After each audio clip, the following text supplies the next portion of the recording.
I'd like to start with a story. And the story is about Team Sky, which is Great Britain's professional cycling team. Sometime in the mid-2000s, around 2010, they hired a man named Dave Brailsford. And at the time, Team Sky had a very middle-of-the-road record when it came to performance on the world stage. They had won about 1 gold medal in the last 100 years, from 1908 to 2008. They had never won a Tour de France, the premier event in cycling. And when they hired Dave Brailsford, they said, we would like to change this. We'd like to improve our performance. We'd like to reach a higher level of performance. What's your plan to help us do that? And when they hired Brailsford, he said, I have this strategy called the aggregation of marginal gains. And the way that he described it was the 1% improvement in nearly everything that you do. And so they started by looking at a lot of things you would expect a cycling team to look at. They improved their bike tires, made them slightly lighter. They put a more ergonomic seat on the bike. They had their riders wear biofeedback sensors so they could see how each person responded to the training and practice that they did each day.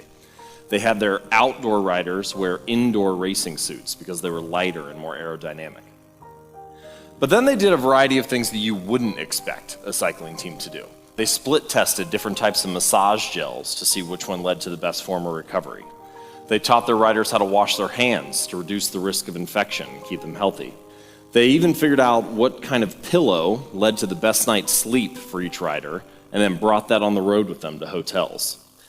So Brailsford said, if we can actually execute on this strategy, if we can aggregate all these small changes, these little 1% improvements, then I think we can win the Tour de France in about 5 years. He ended up being wrong. They won the Tour de France in 3 years, and then they repeated again the 4th year with a different rider. And then just last year, they won for the 3rd time in 4 years. And Brailsford's strategy really came to fruition at the Olympics in London in 2012, when they won 70% of the gold medals available.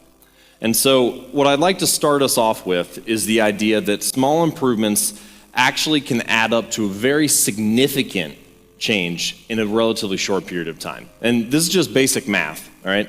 If you get 1% better each day over 365 days, you end up 37 times better at the end of the year. If you get 1% worse, you take yourself almost all the way down to 0.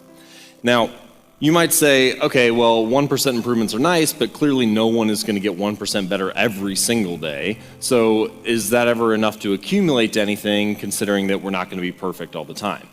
And I would argue, yes. In fact, you can get 10 times better if you get 1% better 5 days a week, 46 weeks a year, so it's about 230 days in total. That gives you 6 weeks off for holidays, illness, laziness, and just generally not getting things done. But you're still 10 times better at the end of the year. And what I would like to propose is that the way to do this is not by setting better goals for ourselves or at our organizations, but by building better systems and obtaining better habits.